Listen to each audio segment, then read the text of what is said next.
اعوذ باللہ السمیع العلیم من الشیطان اللعین الرجیم بسم اللہ الرحمن الرحیم الحمد للہ المتجلی لخلقہ بخلقہ والظاہر لقلوبہم بحجت خلق الخلق من غیر رویت الصلاة والسلام علی رسولہ الکریم وخاتم النبیین وجد المعصومین ابی القاسم محمد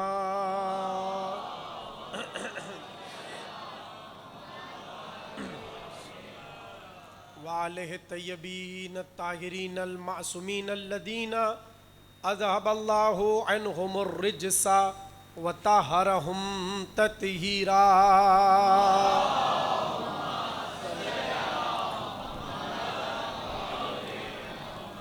ولعنت اللہ علی اعدائہم اجمعین من الآن الى قیام یوم الدین اما بعد فقد قال اللہ تبارکہ فی محکم کتابہ المجید والفرقانہ الحمید بسم اللہ الرحمن الرحیم قل جاء الحق وزهق الباطل ان الباطل کان زہوقا صلوات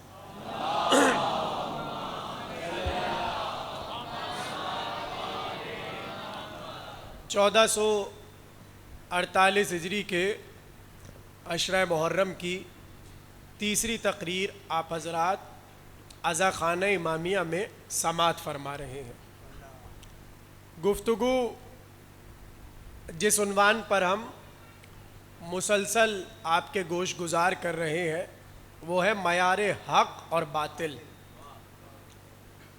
میں بار بار اس بات پر زور دے رہا ہوں اور دیتا رہوں گا کہ حق کو جان لینا کافی نہیں ہے، باطل کو پہچاننا ضروری ہے۔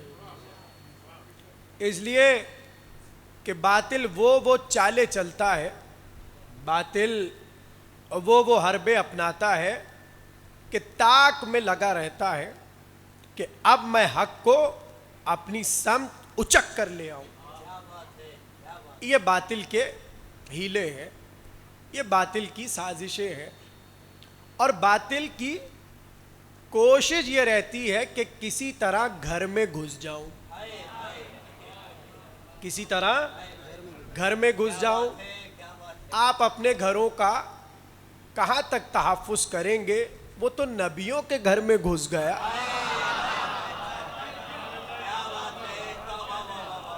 آپ سے زیادہ کون اس جملے کی قدر کرے گا؟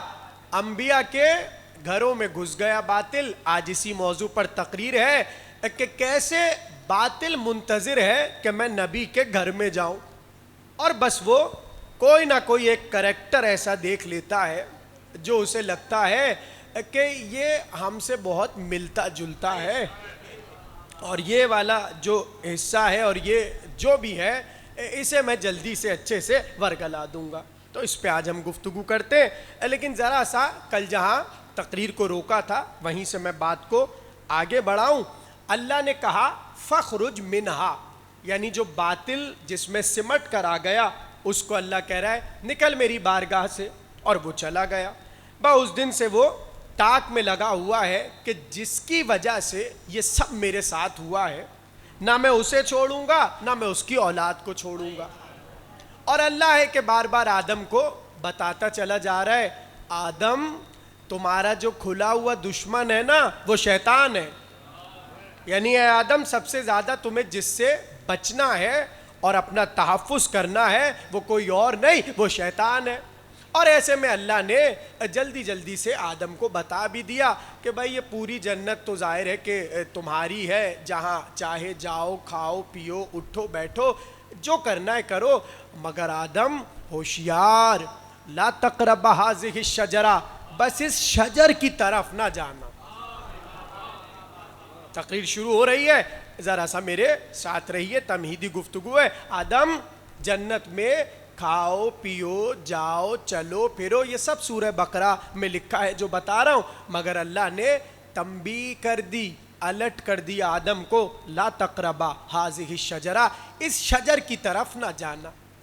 پتہ چلا سارا جو شیطان بہکانے پر آمادہ ہوا ہے، اب اس کا سارا زور یہ ہے کہ آدم کو پکڑ کر کسی طرح سے یہاں پر لے جاؤں، اور جو اللہ سے کہا تھا میں تو بہکاؤں گا، اپنا کام شروع کر دوں۔ باتیں ہیں نا آپ کے ذہنوں میں؟ اور ہوا یہی۔ اب وہ بڑے ہیلے ہیں، میں ساری باتیں ظاہر ہے کہ تفصیل میں نہیں جا سکتا، اتنا وقت نہیں ہے، کہ کبھی وہ مور کو بلا رہا ہے اور کبھی اژدہے کے دہن میں بیٹھا کسی طرح ترکیبیں کر رہا ہے، چالیں چل رہا ہے کہ بس کسی طرح میں اندر چلا جاؤں اور آدم کو وہاں لے جاؤں جہاں اللہ نے منع کیا ہے۔ اور ایسے میں ایک دن ہوا یہ سب میں آپ کو روایتیں سنا رہا ہوں کہ آدم حوا بی بی کا ہاتھ تھامے ہوئے دونوں میاں بیوی جنت میں سیر کر رہے تھے، گھوم رہے تھے، کہ اچانک سے آدم نے کہا بھلا اللہ نے ہمیں کتنا عزت دار بنایا اور ہمیں کیسی عظمت عطا کی، کیا ہم سے بھی کوئی اوپر ہے اللہ کی نگاہ میں؟ بس دونوں میں آپس میں گفتگو ہو رہی تھی کہ اچانک سے آدم نے اسی شجرے کے قریب ایک نور کا حجاب دیکھا۔ آپ سلامت رہیے، آپ سلامت رہیے، تقریر شروع ہو رہی ہے، جو نہیں پہنچا اسے بھی ہم ابھی لے آتے ہیں اس منزل پر۔ اسی شجرے کے قریب میں ایک نور کا پردہ پڑا ہوا تھا۔ ابھی آدم یہی سوچ رہے تھے کیا بھلا ہم سے بھی افضل کوئی ہے اور اللہ نے ہم سے بھی بہتر کسی کو بنایا ہوگا، کہ آدم کی نگاہ اس پردے پہ گئی اور اس پردے میں ایک نور جلوہ گر تھا، اور وہ نور کسی بی بی کا تھا، کوئی خاتون تشریف فرما تھی، اور کیفیت یہ تھی کہ دو گوشوارے تھے جو اس بی بی کے کانوں میں اذن مطہر میں اٹکے ہوئے تھے، اور ایسے میں اس بی بی کے سر پہ ایک تاج رکھا ہوا تھا۔ آدم تو یہی سوچ رہے تھے کہ ہم سے افضل تو کوئی ہے ہی نہیں۔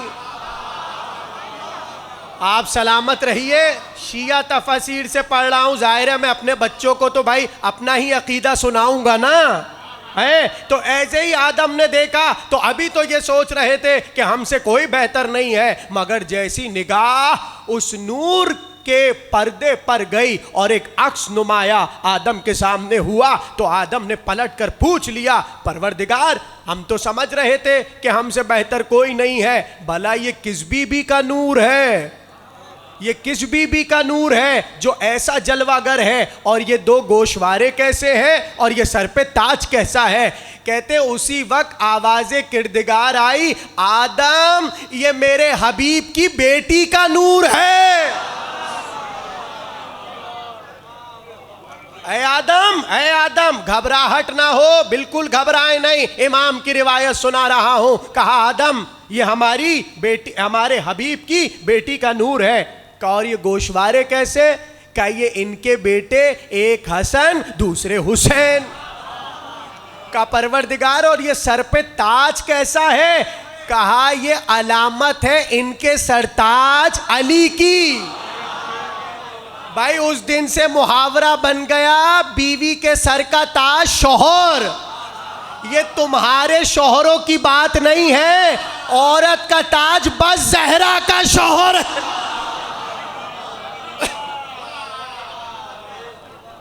آپ لوگ ناراض ہیں مجھ سے آج پیچھے والے، تو اتنے کیوں؟ ہاں سلامت رہیے۔ تو اللہ نے بتایا آدم یہ میرے پیارے حبیب کی بیٹی سیدہ کا نور ہے، اور یہ دو گوشوارے ایک حسن ایک حسین، اور یہ جو سر پہ تاج ہے یہ تاج کوئی اور نہیں علی ابن ابی طالب ہے۔ اسی کے قریب تھا شجر، بہت توجہ تمہید ہو رہی ہے، جہاں اللہ نے کہا تھا سب آؤ جاؤ گھومو پھرو، اس شجر کی طرف نہ جانا۔ اور باطل کیا چاہتا ہے؟ کسی طرح حق کو میں لے جاؤں شجر کی طرف۔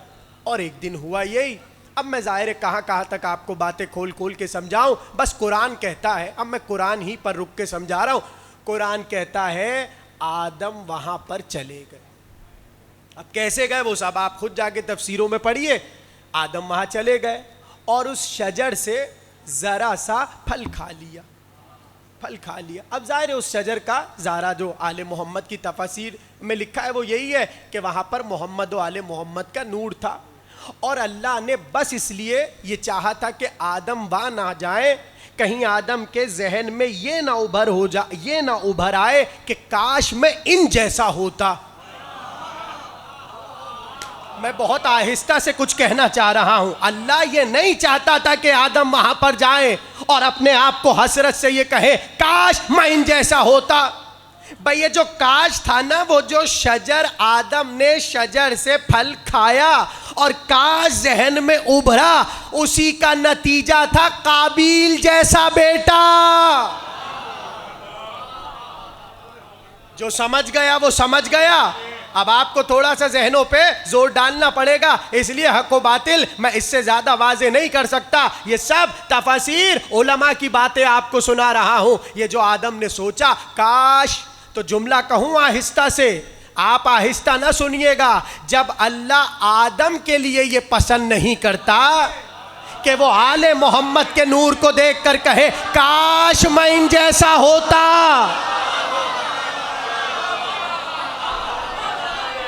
اور جملے کی قدر کر لینا، ارے جب آدم کاش کہے تو قابیل ہوتا ہے، تم تو لوگوں کو ملائے چلے جا رہے۔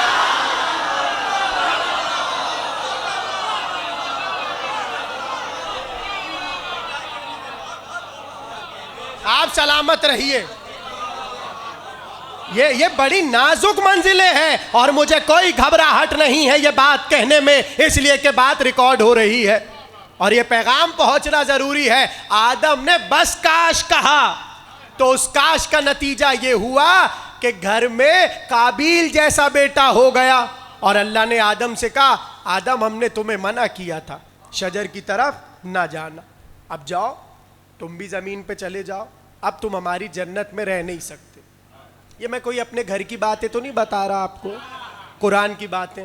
اللہ نے کہا بچ جاؤ آدم، اپنی زوجہ کا ہاتھ پکڑو اور جاؤ۔ آدم کو زمین پہ اتار۔ اب آدم روئے چلے جا رہے ہیں۔ پروردگار، پوری قرآن کی آیت ہے، ربنا ظلمنا انفسنا وان لم تغفر لنا وترحمنا لنکونن من الخاسرین، پالنے والے معاف کر دے، ہم سے ہو گئی خطا، ہم سے ترک اولا ہو گیا، ہمیں معاف کر دے۔ تو اب جو سوچا تھا کاش، اس میں کہیں نہ کہیں رشک بدلا حسد میں۔ بھائی میں بہت آہستہ بات کر رہا ہوں تاکہ بات اور ریکارڈ ہو رہی، جسے ابھی نہ سمجھ آئے وہ پھر تقریر سنے تاکہ بات سمجھ آئے، اس لیے کہ یہ ضروری ہے آگے تک پہنچانے کے لیے۔ ہے سب کی توجہ؟ آدم نے جیسے ہی کاش کہا تو وہ جو رشک تھا وہ جب اولاد کی صورت میں آیا تو رشک بدلا حسد میں، اور آدم کیا ہو گیا؟ قابیل جیسا بیٹا، ایک کاش کی وجہ سے، ایک کاش کی وجہ سے کہ کاش میں ان جیسا ہوتا۔ اس کا نتیجہ کیا ہوا؟ قابیل جیسا بیٹا ہوا۔ اب کیسے میرے جملے کی قدر کریں گے؟ آدم روئے چلے جا رہے، پروردگار ترک اولا ہو گیا، اب تو معافی دے، روئے جا رہے۔ ایسے میں جلال الدین سیوطی اہل سنت کے عالم لکھتے، ایک دن اللہ نے جبریل کو بھیج دیا، کہا جاؤ آدم سے پوچھو کیا ہوا۔ آ گئے جبریل، کہا آدم کب تک روتے رہو گے؟ کہا جب تک اللہ معاف نہیں کرے گا اور ہمارے ترک اولا کو بخشے گا نہیں، ہم روتے رہیں گے۔ تو جبریل نے فوراً سے کہا اللہ نے آپ کے لیے پیغام بھیجا ہے۔ کہا کیسا پیغام؟ کہا اللہ کہتا ہے انہی کے نام کا واسطہ دو نا ہمیں۔ آپ سلامت رہے، انہی ناموں کا واسطہ دو نا ہمیں جن کی وجہ سے مسجود ملائکہ بنے۔ کہتے جلال الدین سیوطی اہل سنت کے عالم کہتے جیسے یہ جملہ سنا آدم نے پکار کے کہا اے محمود تجھے محمد کا واسطہ، اے اعلیٰ تجھے علی کا واسطہ، اے فاطر السماوات والارض تجھے فاطمہ کا واسطہ، اے قدیم الاحسان تجھے حسن کا واسطہ، اے محسن تجھے حسین کا واسطہ۔ جملے کی قدر کرنا، جیسے ہی آدم کے لبوں پر حسین کا نام آیا، جیسے ہی لب آدم پر نام حسین آیا، آواز کردگار آئی آدم ہم نے تمہیں بخشا۔ اب جملے کی قدر کرنا، جو برابر یعنی یعنی اپنے کو یہ سمجھ رہے تھے کاش میں ان جیسا ہوتا. تو اس کے اثر میں جو بیٹا پیدا ہوا وہ تھا قابیل, اور جو نام حسین اور محمد و آل محمد لینے کے بعد بیٹا پیدا ہوا وہ تھا حابیل. تو کچھ سمجھ آیا؟ یعنی باطل کی طرف نگاہیں ہوں گی تو گھر میں قابیل آئے گا, اور حق کی طرف نگاہ ہوگی تو گھر میں حابیل آئے گا.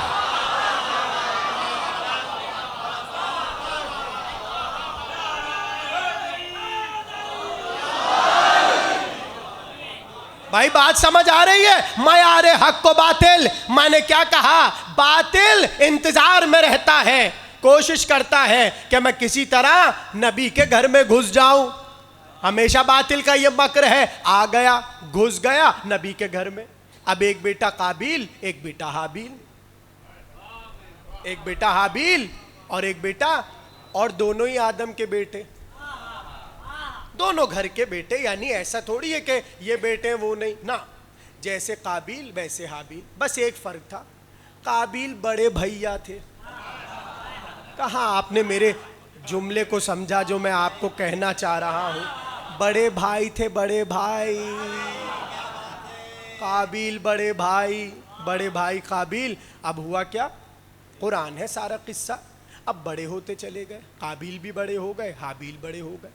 اب قابیل نے دیکھا یہ بابا کی ساری توجہ حابیل کی طرف ہے, یہ تو ایسے قربان ہوئے چلے جا رہے ہیں حابیل پر, ہماری طرف دیکھتے نہیں. قابیل سمجھ رہا تھا اس لیے کہ اس کی سرپرستی کر رہا تھا باطل. تاریخ سنے ذرا سی حق اور باطل کی. قابیل کی سرپرستی باطل کر رہا تھا اور اس کو بار بار آ کے بہکاتا تھا, تمہارے ابا تمہیں نہیں چاہتے. یہ ساری توجہ حابیل پر ہے اور ہمیں تو لگتا ہے کہ ان کا ارادہ کچھ اور ہے. یعنی قابیل کو بار بار ابلیس آ کر یہ درس دے رہا تھا اور سمجھا رہا تھا کہ تمہارے بابا کا ارادہ کچھ اور ہے, ذرا چونک کے رہو, الرٹ رہو, ہوشیار رہو. اور ایسے میں ایک دن قابیل بھی سمجھ گیا کہ ہاں بابا کی ساری توجہات تو حابیل کی طرف ہے, اور وہ بھی سمجھ گیا کہ یہ چاہتے ہیں کہ جب ہم چلے جائیں تو ہمارے بعد ہمارا وصی بنے حابیل. یہ قابیل سمجھ گیا تھا. اب سورہ مائدہ سے یہ میں آپ کو قصہ سنا رہا ہوں. ہوا یہ کہ قابیل نے حابیل سے کہا چلو ایک کام کرتے ہیں, ہم دونوں اللہ کی بارگاہ میں قربانی دیتے ہیں, اور جس کی قربانی قبول ہوئی گویا وہ اللہ کی بارگاہ میں مقرب ہے.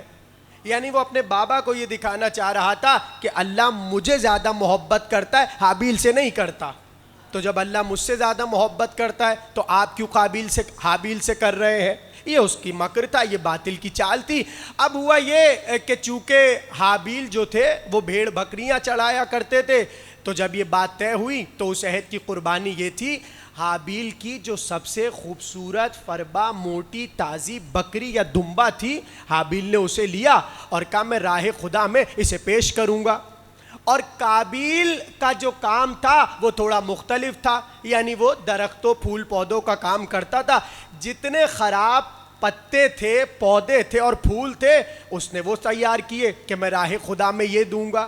یہاں سے پتا چلا کہ باطل راہ خدا میں اچھی چیز نہیں دیتا, اور حق یہ چاہتا ہے کہ میں راہ خدا میں بہتر سے بہتر قربانی دوں. تو لکھا تفسیر شیعہ سنی میں یہ ہے کہ دونوں پہاڑ پر چلے گئے. حابیل نے اپنے دمبے کو رکھا اور پیچھے ہو گئے, اور قابیل نے اپنا سامان رکھا اور پیچھے ہو گئے. اور اس وقت علامت یہ تھی قربانی کی قبولیت کی کہ بجلی چمکتی تھی, اور جس چیز پر بجلی پڑتی تھی اسے فنا کر دیتی تھی. اس کا مطلب یہ تھا کہ اللہ نے اس کی قربانی کو قبول کر لیا. اب دونوں بھائی کھڑے ہوئے دیکھ رہے تھے, مگر قابیل مسترب تھا, حابیل مطمئن تھا. پتہ چلا باطل مسترب ہوتا ہے, حق مطمئن ہوتا ہے. بہت توجہ. کہتے ہیں کہ جیسے ہی دونوں بجلی کی طرف دیکھ رہے تھے, بجلی کڑکی اور اس نے آ کر حابیل کے دمبے یا بکرے کو اچک لیا اور وہ ختم ہو گیا. اور قابیل نے دیکھا کہ میری قربانی تو رد ہو گئی, اس کی قربانی قبول ہو گئی. اس دن سے اس نے طے کیا اور اسے پتا تھا کہ میرے بعد یہ وصی بنے گا. تو قابیل نے وہیں پر کھڑے کھڑے حابیل کو قتل کر دیا. لیجئے قطرہ خون کا پہلی بار بہہ گیا. یعنی باطل نے اپنا کام کر دیا. اور میں نے کیا کہا؟ باطل نے باہر کام نہیں کیا, نبی کے گھر میں گھس کے کیا. آپ کہاں میرے جملے کو سمجھ رہے ہیں؟ بار بار میں کسی وجہ سے یہ جملہ کہہ رہا ہوں. یعنی باطل باہر نہیں گیا, اس نے گھر ہی میں حضرت آدم کے بیٹوں کے ساتھ یہ کیا, حابیل کو قتل کر دیا, قابیل زندہ. اب ہوا یہ کہ وہ سوچ رہا تھا کہ میں نے مار تو دیا, کروں کیا؟ اس لیے کہ زمین پہ پہلا قتل ہوا ہے اور ابھی پہلی بار کسی کے لاشے کا کچھ کرنا ہے. بیٹھا ہوا سوچ رہا تھا. قرآن ہے سورہ مائدہ, قرآن کہتا ہے ایسے میں کوا اڑا اڑا آیا, اس کے پیچھے ایک اور کوا آیا. کوے نے کوے کو مارا, دوسرے کوے نے جلدی سے مار کے قبر کو کھودا اور کوے کو دفن کر دیا. تو ایسے میں قابیل نے اپنے گریبان میں جھانک کر کہا میں تو اس کوے سے زیادہ عاجز ہوں. اب آپ سمجھ رہے ہیں اللہ باطل کو ذلیل کیسے کرتا ہے؟ اس نے کہا میں تو اس کوے سے زیادہ عاجز ہوں, اس لیے کہ اسے پتا ہے کہ کرنا کیا ہے اور مجھے کچھ نہیں پتا. پتا چلا باطل حق کے مقابل آ کر چاہے اپنے کو کتنا منوانے کی کوشش کرے, مگر کہیں نہ کہیں ایسی منزل آتی ہے جہاں باطل جان جاتا ہے کہ میں باطل ہوں, اس لیے میرے پاس اس کا کوئی سد باب اور حل نہیں ہے. اب لکھا یہ ہے, بہت توجہ, جب آدم کو پتا چلا کہ حابیل مارے گئے تو اب آدم نے کیا کام کیا؟ سب تفاسیر میں لکھا ہے آدم نے دو کام کیے. پہلا کام کیا کہ حابیل پہ روئے, اور دوسرا کام کیا کہ قابیل پہ لعنت کی. تقریر شروع ہو گئی, بدتمہید ہو گئی. آدم نے دو کام کیے, پہلا کام ہائے قابیل, دوسرا کام قاتل یعنی جس نے قتل کیا ہے قابیل کا لعنت بر قابیل. یعنی آدم نے پہلے دن ہی درس دے دیا کہ صرف رونا کافی نہیں ہے, قاتل پہ لعنت بھی ضروری ہے.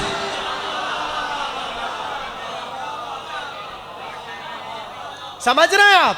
یعنی حق پیغام دے رہا ہے کہ حق پہ فقط رونا کافی نہیں ہے بلکہ باطل پر لعنت بھی ضروری ہے. تو میں ہاتھوں کو جوڑ کر اکثر یہ کہتا ہوں حضرت آدم سے کہ آدم نبی اللہ, یہ تو آپ کے گھر کا مسئلہ ہے. حابیل بھی آپ کا بیٹا اور قابیل بھی آپ کا بیٹا, تو ایک کام کیجئے نا, اپنے بیٹے کو بچا لیجئے. گھر کا مسئلہ ہے, گھر میں رکھیے. یہی تو آج ہم سے مطالبہ ہو رہا ہے. گھر کی بات تھی, گھر کی بات تھی, گھر کی بات تھی. نہیں, ہمیں تو آدم نے سکھایا قاتل گھر میں کیوں نہ ہو, اسے بخشنا نہیں ہے, لعنت ضروری ہے. ارے جب آدم کا نسلی بیٹا قاتل ہو کر آدم کی لعنت سے نہیں بچ سکا تو زبردستی کی رشتہ داریاں قاتل کو کیسے بچا؟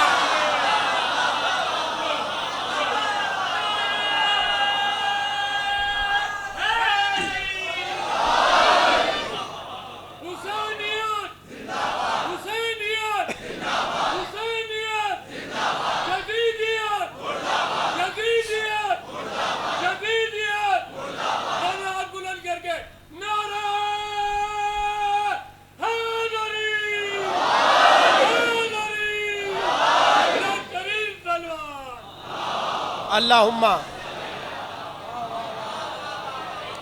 جلدی سنیے, اس لیے کہ مجھے بہت اہم موضوع کی طرف لے کے جانا ہے. یہ تو میں تمہید باندھ رہا ہوں. یعنی دونوں نبی کے گھر کے بھائی اور بھائی میں ایک حق اور ایک باطل. پتہ چلا ہمیشہ بھائی کا نعرہ, کہاں بیٹھے آپ تقریر سن رہے ہیں بھائی, یہ جو ہے فلاں بھائی.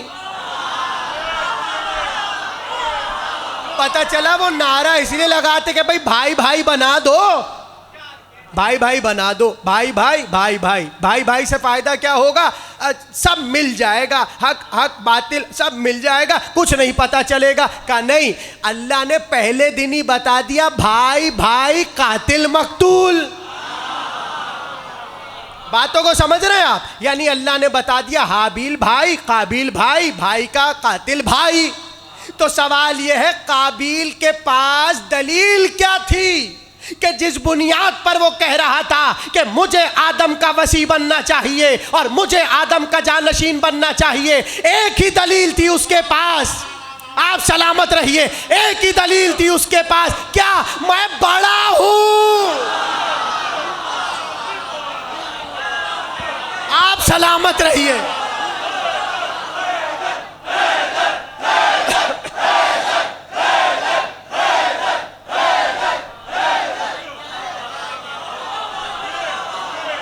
میں آپ کی ذہانت کو داد دیتا ہوں. بھائی ایک ہی جملہ اس کے پاس تھا، میں بڑا ہوں، میں بڑا ہوں، میں بڑا ہوں. اس کے علاوہ کچھ نہیں تھا. پتہ چلا بڑے ہونے کے بڑے بڑے فائدے، بڑے ہونے کے بڑے بڑے فائدے. اچھا یہاں میں ایک بات آپ کو اور سمجھا دوں. اب ظاہر ہے کل کی تقریر اگر آپ کے ذہنوں میں ہے کہ جب بعد رسول ادوار آتے چلے گئے ہے نا، کل میں نے اشارہ کیا تھا، تو اب اس بڑے پہ بھی ایک بڑا جملہ سن لیجئے اور پھر میں دوبارہ حابیل قابیل پر آؤں. کہتے ہیں جب بعد رسول اعلان ہوا کہ بھائی اعلان خلافت ہو، اعلان خلافت ہو. پڑھ کے بول رہا ہوں، گھبرائے نہیں آپ لوگ. میں پڑھ کے نہیں گھبرا رہا، آپ سن کے کیوں گھبرا رہے؟ ابن ابی الحدید معتزلی اہل سنت کے عالم، شرح نہج البلاغہ حوالہ محفوظ کیجیے اور بات سنیے. کہتے کہ جب بعد رسول اعلان ہوا، اعلان خلافت ہوا، تو سب دوڑے کہ بھائی جلدی جلدی مسجد نبوی میں چلو، اس لیے کہ حاکم وقت کی بیعت کرنی ہے، جلدی سے چلو اور بیعت کرو. سب دوڑے جا رہے تھے، سب دوڑے جا رہے تھے، سب دوڑے جا رہے تھے. ایک بار حاکم وقت کے بابا عصا کا سہارا لیے باہر آئے. کہا کیا ہوا؟ ارے آپ کے بیٹے حاکم بن گئے. اب وہ حیران، انہوں نے کہا حاکم بن گئے کس بات پہ؟ ابن ابی الحدید معتزلی کس بات پہ؟ کہا وہ بڑے تھے. کیا وجہ؟ کہنے لگے بڑے تھے. انہوں نے کہا ارے تو ہم تو ان سے بھی بڑے، ہمیں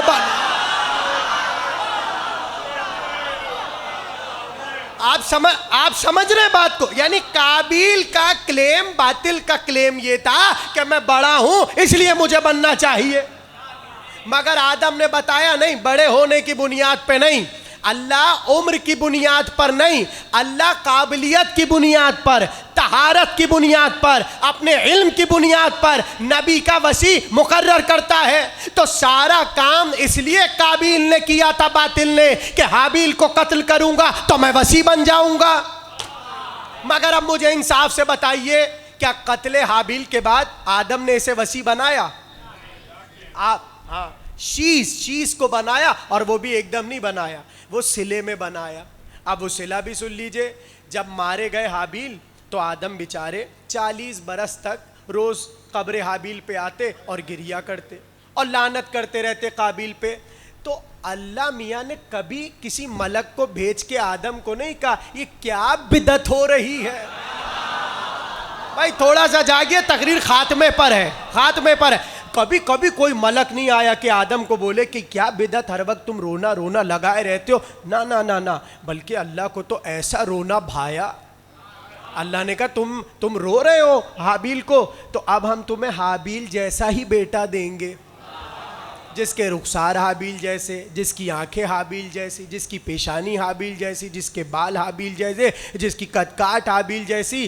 اور وہ تھا شیش جسے اللہ نے ہبت اللہ کہا، اللہ کا تحفہ کہا. تو میں یہاں ایک جملہ کہوں اور آپ بہت خوش ہوں گے، اللہ رونے پر عذاب نہیں دیتا، اللہ رونے پر تحفہ دیتا ہے.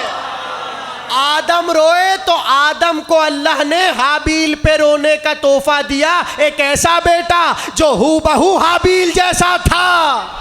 تو میں آپ کی طرف سے اللہ سے پوچھوں، آدم 40 سال روئے حابیل پر، تو نے حابیل جیسا بیٹا دیا. ہم 1400 سالوں سے رو رہے، ہمیں کیا دے گا؟ عجب نہیں آواز قدرت آئے تو میں حسین جیسا مہدی دوں گا.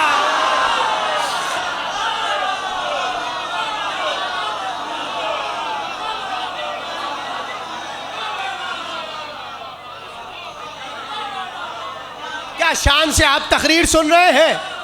اللہ نے کہا ویسا ہی بیٹا تمہیں دیں گے حابیل کی جگہ شیش. اب ہے قیامت کا جملہ اور جیسے چاہے سنی. اور بس اب بھائی میں اس سے زیادہ حابیل قابیل پہ رک نہیں سکتا, اس لیے کہ مجھے اور بھائیوں کے پاس جانا ہے. قرآن میں اور بھائی ہے, میں تو اس پہ گفتگو کر رہا ہوں نا. نبی کے گھر میں جب باطل آتا ہے کرتا کیا, بہت توجہ سے سنیے. اب ہوا کیا, شیش اللہ نے دے دیا.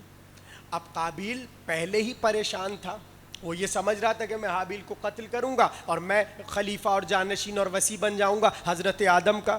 قتل ہو گئے, شیش آ گئے. اب آدم نے کہا آج سے میرا وصی, میرا جانشین, میرا خلیفہ شیش. اب لکھا یہ ہے, خدا کی قسم, تفسیر کا حوالہ لے لیجئے, تفسیر نور الثقلین, اس میں امام کی حدیث یہ ہے کہ جب آدم شیش کو اپنا جانشین بنا چکے اور آدم دنیا سے گزر چکے تو اب شیش تھے آدم کے جانشین. اب قابیل کا ابھی تک دل نہیں بھرا. آپ ذرا میرے موضوع کی گہرائی کو سمجھیے. باطل کا دل نہیں بھرا, بلکہ باطل نے کیا کیا, باطل نے کہا اچھا حق یہ ہے, اب میں اس کو چین سے بیٹھنے نہیں دوں گا. اب کہتے کبھی دھمکیاں دیتا تھا, کبھی تلوار لے کے دروازے پہ آ جاتا, کبھی کچھ کہتا تھا میں گھر کو آگ لگا دوں گا اور میں گھر جلا دوں گا. امام فرما رہے ہیں قابیل دروازے پہ آ کے بے ادبی کرتا تھا, باطل ہمیشہ حق کے دروازے پر آ کر بے ادبی کرتا ہے, میں یہ کر دوں گا, یہ کر دوں گا, یہ کر دوں گا. روایت میں ہے اس دن سے شیش نے ایک کام کیا, وہ اپنی پورے گھر والوں کو لے کر ایک غار میں جا کر بیٹھ گئے. کہنے لگے انہیں جو کرنا ہے کرنے دو, میں اب گوشہ نشینی اختیار کر لوں گا.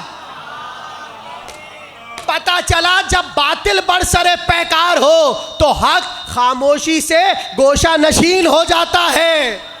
مجھے جو کہنا تھا وہ میں کہہ چکا, مگر جو ابھی بھی نہیں سمجھا جملہ سن لو. کیا کیا حق نے, حق خاموشی سے گوشہ نشین ہو گیا. تو ہم سے یہی تو کہ علی کا اگر حق تھا, علی کا اگر حق تھا تو علی تلوار لے کر کھڑے کیوں نہیں ہوئے؟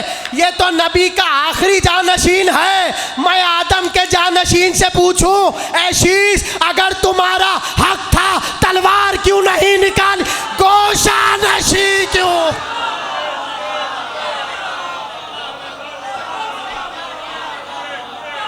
حق اور باطل کی تعریف.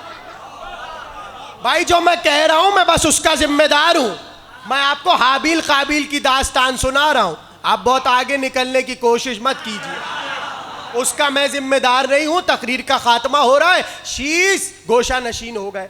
پتہ چلا اللہ یہی چاہتا ہے کہ جب باطل بہت ابل کر اٹھ رہا ہو تو حق گوشہ نشین ہو جائے.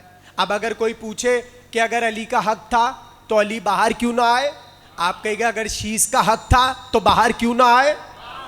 آپ کو سمجھ رہے, سیرت حق کی سیرت ہے. حق یعنی حق بدلتا نہیں ہے, جیسا پہلا حق ہوتا ہے حق ویسے ہی چلتا ہے. تو بس اب میں یہاں رک نہیں سکتا. شیطان آیا نبی کے گھر میں, قابیل کے قصے سے میں نے سنایا, اب پھر انتظار کر رہا ہے اور تاک رہا ہے کہ کہیں پھر کوئی بھائی آئے. قرآن آگے بڑھا اور سورہ یوسف کھلا. میں آپ کو داد دے رہا ہوں, آپ بہت ذہین ہیں ماشاءاللہ سے, تقریر خاتمے پر ہے تقریر. ایسے میں قرآن کھلا سورہ یوسف. بابا رات کو میں نے خواب دیکھا ہے. بیٹا کیا خواب دیکھا؟ بابا میں نے دیکھا چاند ستارے سورج سب مجھے سجدہ کر رہے ہیں. سورہ یوسف, حضرت یوسف بابا کو خواب سنا رہے. توجہ, شیطان گھر میں ہے نبی کے اور تاک میں بیٹھا ہے کہ اب کسے بہکانا ہے. یوسف نے کہا بیٹا خبردار, بڑے بھائیوں کو نہیں بتانا.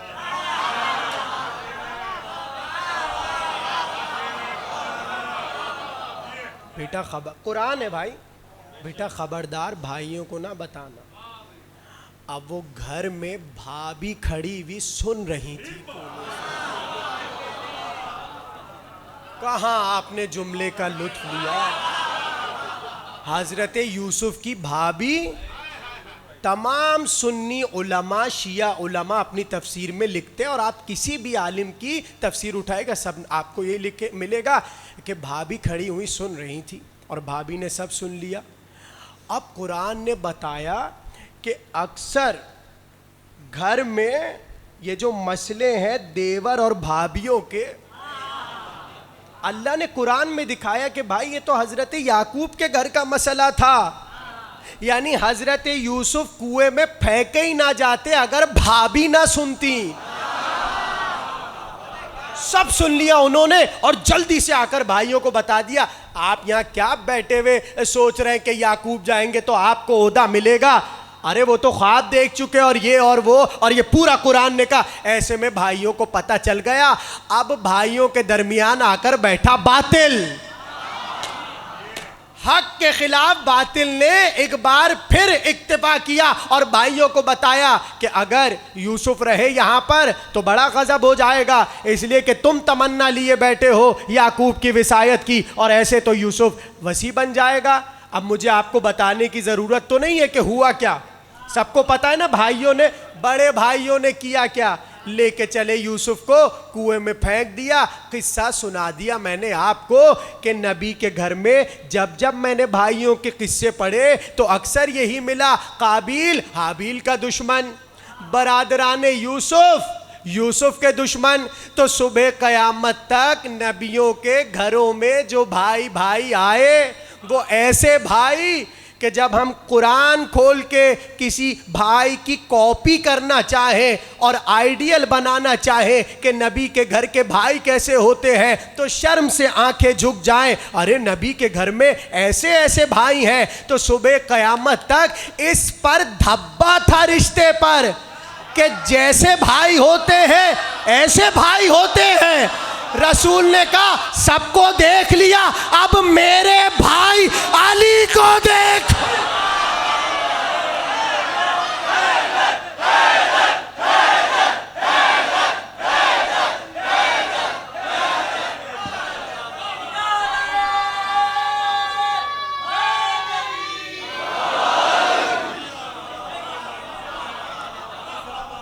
رسول اللہ نے کہا دیکھ لیے، آدم کے گھر میں بھائی دیکھ لیے، یعقوب کے گھر میں بھائی دیکھ لیے، اب میرے گھر میں بھائی دیکھو. اور ایسا بھائی کہ رسول دیکھ کر کہے یا علی انت اخی فی الدنیا والآخرہ. علی تو دنیا میں بھی میرا بھائی ہے اور آخرت میں بھی بھائی ہے. اب میں اگر بھائی پہ تقریر کرتا ہی رہوں تو میں وہاں کب پہنچوں گا جہاں مجھے لانا تھا؟ چلیے آ جائے، میں لے آتا ہوں آپ کو اس جملے پہ، اور قدر جملے کی کیجئے گا. جب قرآن نے بھائیوں کے نقشے دکھائے تو رسول نے بڑی تسلی کے ساتھ اپنا بھائی دکھایا. تو پتہ چلا آل محمد کے گھر میں جو بھائی ہیں وہ ایسے بھائی ہیں کہ بھائی کو بھائی پر فخر ہوتا ہے. حسین کو بہت فخر ہے عباس پر، ایسا بھائی حسین کا جسے عباس کہتے ہیں. مگر ایک اور بھائی ہے جسے کوفے بھیجتے ہوئے کہا میں اسے بھیج رہا ہوں جو میرا بھائی ہے، اعتماد ہے، میرا مسلم ابن عقیل. مصائب نہیں ہیں، فضائل ہو رہے ہیں اور تقریر خاتمے پر ہے، اس لیے کہ میں چاہتا ہوں کہ 2-3 جملے آپ کے کان میں پڑ جائیں. کیا کہا حسین نے؟ انی باعث الیکم اخی وابن عمی والثقۃ من اہل بیتی مسلم ابن عقیل. آپ خاموش کیوں ہو گئے؟ بولیے، حضرت مسلم کا ذکر ہے. بھائی 10 منٹ کی تقریر رہ گئی، جلدی سے فضائل سنیے اور یہیں سے مذاہب ہوں گے. مگر اہم بات اس لیے کہ مجھے آپ کو باطل کی چالیں بھی تو سنانی ہے. بہت جلدی سن لیجئے. حسین نے کہا میں اسے بھیج رہا ہوں جو میرا بھائی ہے، جو میرا ثقہ اور جو میرا معتمد، میرا جو ہے وہ اعتماد کا جو ہے سرچشمہ ہے وہ ہے مسلم ابن عقیل. تو حسین نے کوفے میں مسلم کو بھیجا کہ نہیں بھیجا؟ اب میں نے کیا کہا کہ باطل چال چلتا ہے. حسین نے کیا کہا؟ مسلم میرا بھائی ہے، پہلا جملہ اخی، پھر کہا وابن امی، میرا چچا زاد بھائی ہے. یعنی بھائی الگ، چچا زاد بھائی الگ. اور پھر کیا کہا؟ ثقتی، میرا ثقہ ہے. آپ کو ثقہ کا وزن بتاؤں ثقہ کسے کہتے ہیں؟ بھائی دیکھیے ثقہ آپ نے اکثر علماء کے نام کے آگے دیکھا ہوگا، ثقۃ الاسلام، یعنی اسلام کے سچے آدمی.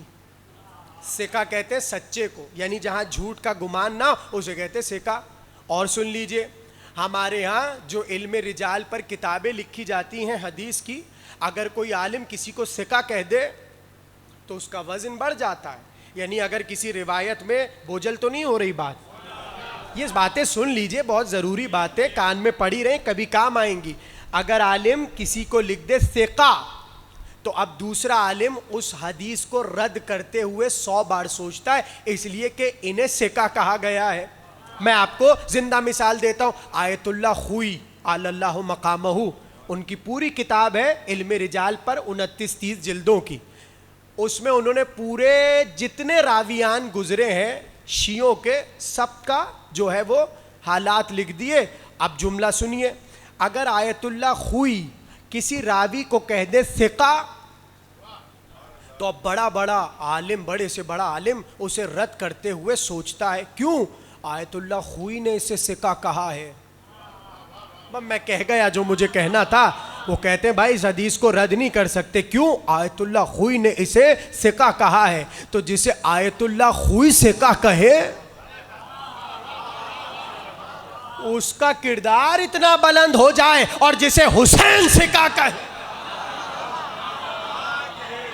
حسین نے مسلم ابن عقیل کو کہا وَالثِّقَةِ مِنْ أَهْلِ بَيْتِي، یہ تو میرا ثقہ ہے.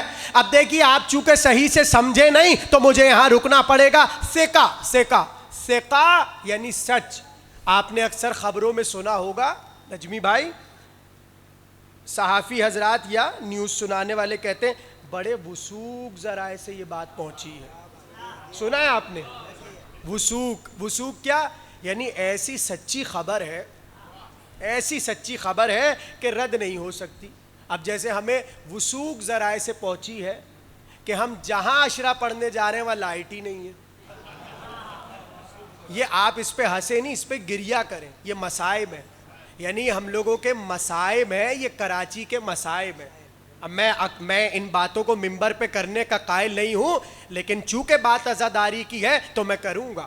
شرم آنی چاہیے ہر اس شخص کو جو عہدے دار ہے. اگر یہاں پر میرا جملہ سن لیجئے، میں کوئی یہ جذبات میں نہیں کہہ رہا، اگر تم یہاں حسین کی مجلسوں کی رونقیں ختم کرنے کے لیے لائٹیں بند رکھو گے، اتنا اندھیرا تمہاری قبروں میں ہوگا، اتنا اندھیرا قبروں میں ہو.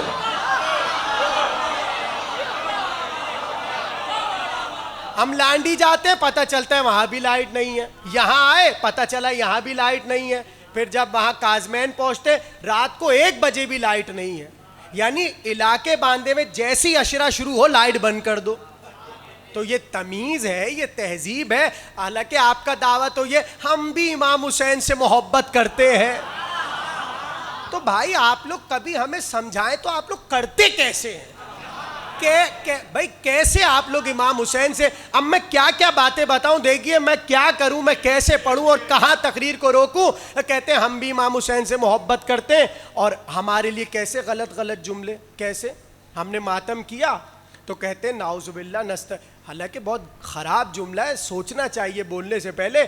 ابھی پتہ نہیں میں نے کل پرسوں سنا، وہ ایک شخص کہہ رہا ہے ان کو حضرت زینب کی بد دعا ہے. سنا ہے آپ نے یہ جملہ؟ کہتے ہیں کہ بھائی یہ جو پیٹتے ہیں، میں اپنے ان برادران کے لیے نہیں کہہ رہا جو ادھر بیٹھے ہوئے ہیں، اس لیے کہ بہت سے اہل سنت ہمارے برادران یہاں بیٹھے، اور ظاہر ہے کہ یہ فرش محبت ہے، مگر جہاں غلط بات ہوگی اس کا جواب دینا ضروری ہے. دوں جواب؟ ہے سب کی اجازت؟ دوں جواب؟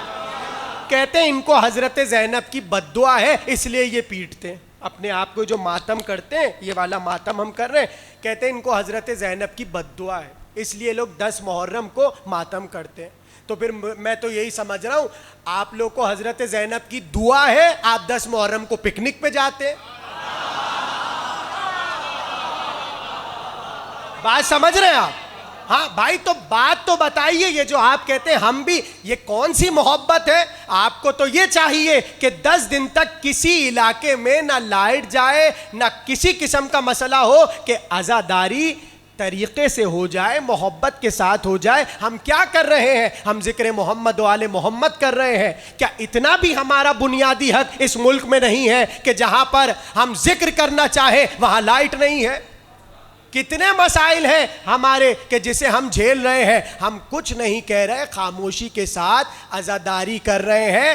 ڈرے لوگ اس دن سے جس دن یہاں پر عزادار بد دعا کرنے لگ جائیں۔ میں متنبع کر رہا ہوں، جہاں تک بات پہنچ رہی ہے، جہاں تک میری آواز جا رہی ہے، آپ کو خدا و رسول کا واسطہ عشرے کا احترام کیجئے، امام حسین کا احترام کیجئے۔ آپ ہمیں چھوڑ دیجئے، اگر آپ کے دل میں اتنی سی امام حسین کی محبت ہے اور رسول اللہ کی محبت ہے تو آپ ان مسائل کو حل کیجئے۔ اب وہ پتہ نہیں کریں گے کہ نہیں کریں گے، آپ حل کے لیے مل کے بلند آواز میں صلوات پڑھیے محمد و آل محمد۔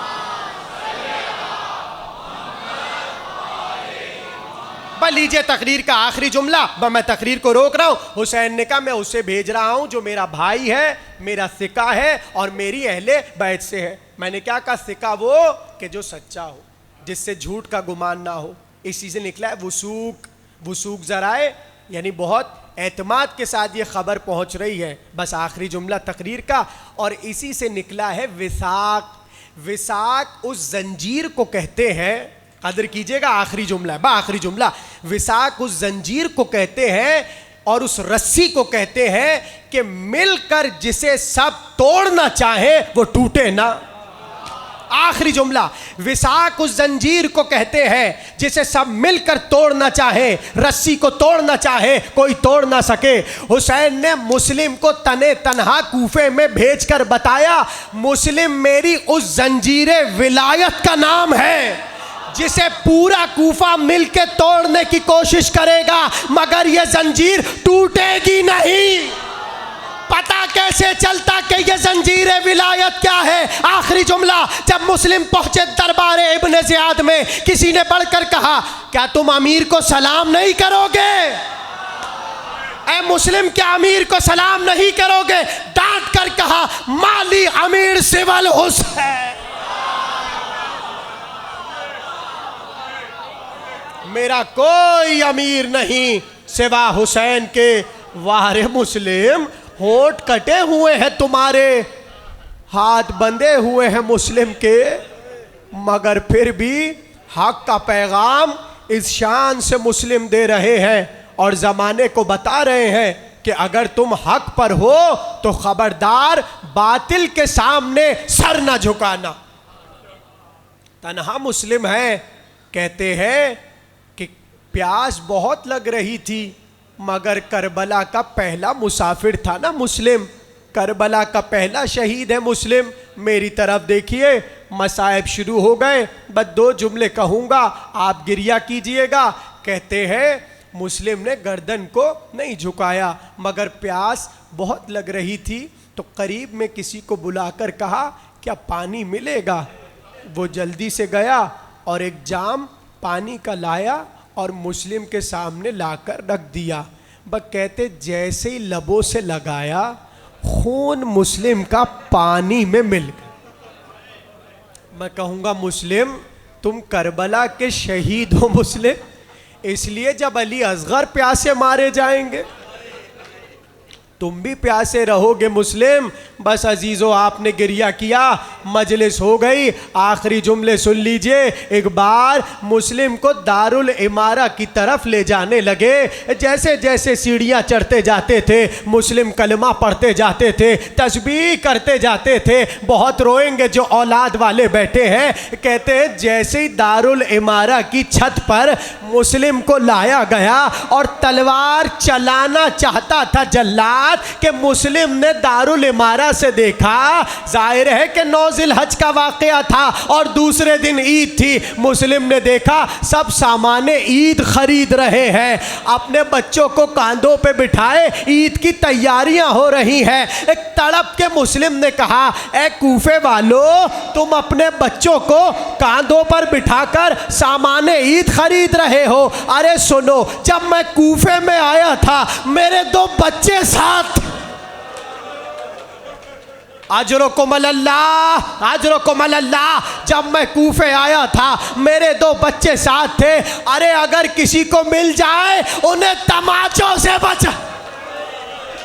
ہائے مسلم, بس کہتے ہیں ایک بار جلاد نے تلوار کو نکالا. آخری جملہ, جیسے ہی تلوار کو جلاد نے نکالا مسلم کی گردن پہ رکھا, ایک بار انگشت کو اٹھایا مسلم نے, انگشت کو اٹھایا کعبے کی سمت اپنی انگلی کو کیا اور رو کے کہا السلام علیکہ یا ابا عبداللہ. حسین کا قافلہ رکا. حسین نے تڑپ کر کہا وعلیک السلام یا اخی الغریب, اے غریب تم پر سلام.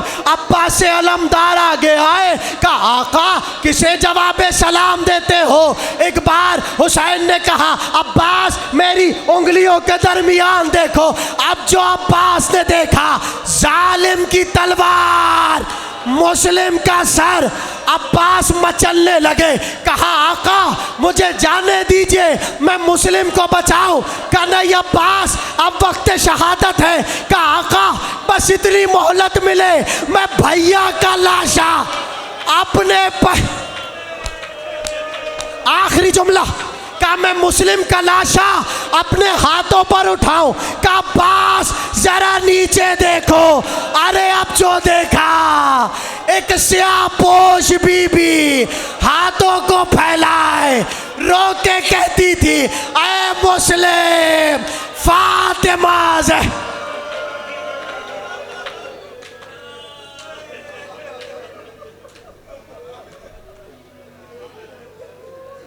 ماتم حسین.